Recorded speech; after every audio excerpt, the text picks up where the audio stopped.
9, 8, 7, 6, 5, 3, 2, 1, 0, and liftoff of Space Shuttle Atlantis on a mission to build, resupply, and to do research on the International Space Station.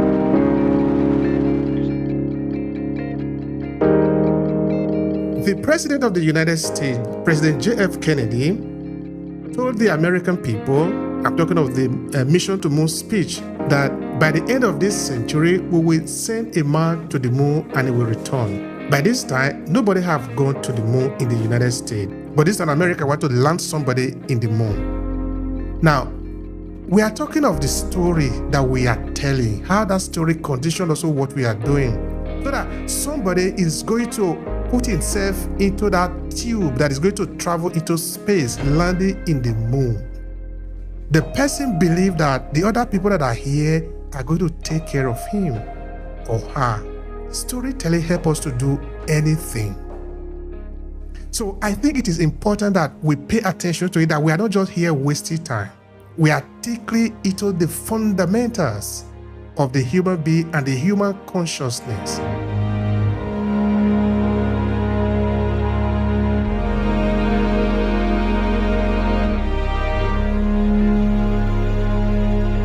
There is a project that we have just written. I've sent it out to some friends to have a look, because they will, of course, will propose it to the government. Let's hope that we are going to be successful in that. It's a festival of storytelling here in Verona, where we, of course, because we are living in Verona and the economy of Verona and Italy is linked to tourism, so we are linking into tourism, so that in these 3 days, we bring in different experts. Let's talk about storytelling. Let's see what can we learn from it. How can we use it also for ourselves to build who we are? And if it succeeds, then of course we can take that project to the model project that is going to be taking place in Africa. This again that I'm talking to you is story. It hasn't happened, but I have the idea. We have it written down.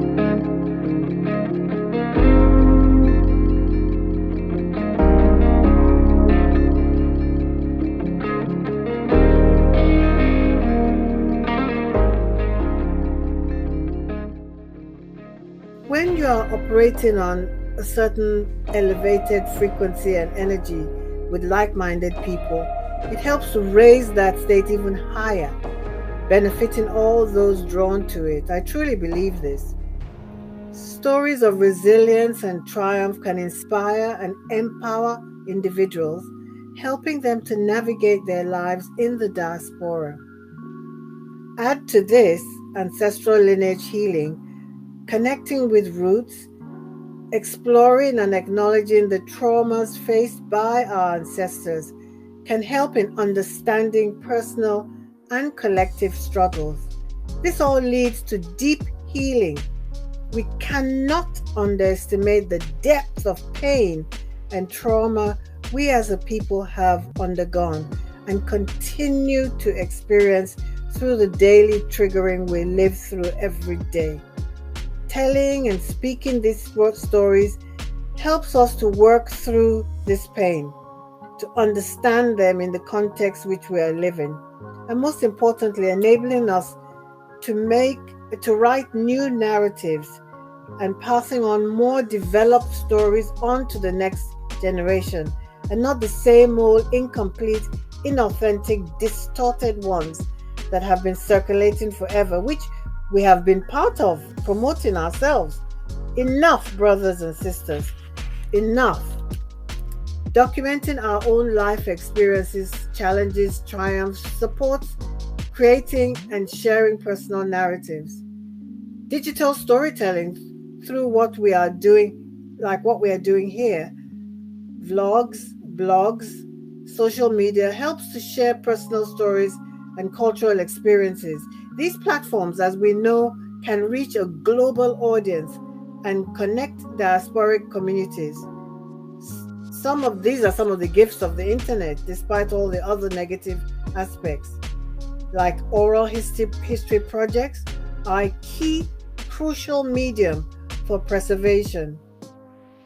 Brother Obehi is king in this area, conducting interviews day in, day out of a wide variety of people, reminding us of those icons that a lot of times have just been forgotten, talking to elders and community members where possible to capture their stories, wisdom, experiences.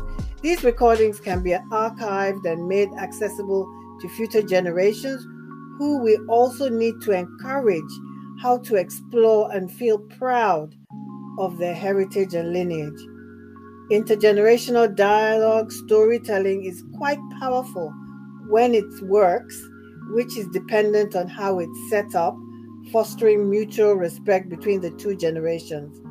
And by engaging in these practices, Africans in the diaspora can effectively preserve their cultural heritage, foster a strong sense of identity and community, and ensure that our stories and traditions continue to thrive for generations to come.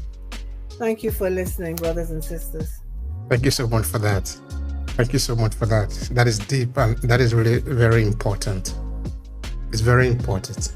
You see, from time to time, I really look at what I'm doing, and like I was saying before, I believe this is really a calling.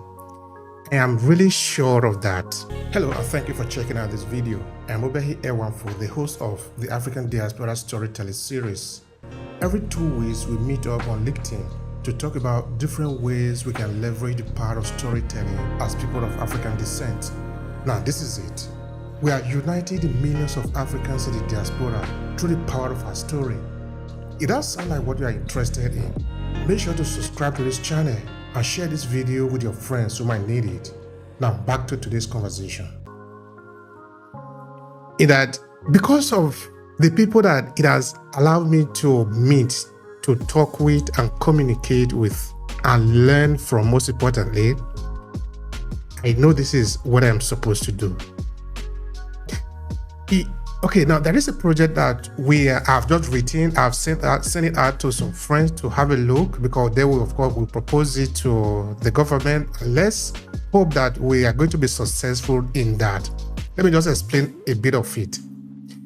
Of course, that is actually an extract of another project that we intend to execute in Nigeria later in the future, which is an ultra-modern infrastructure that is going to be built dedicated to storytelling, the research and the use of storytelling, looking at it from the point of view of neuroscience, the different deep way of understanding story, oral narration.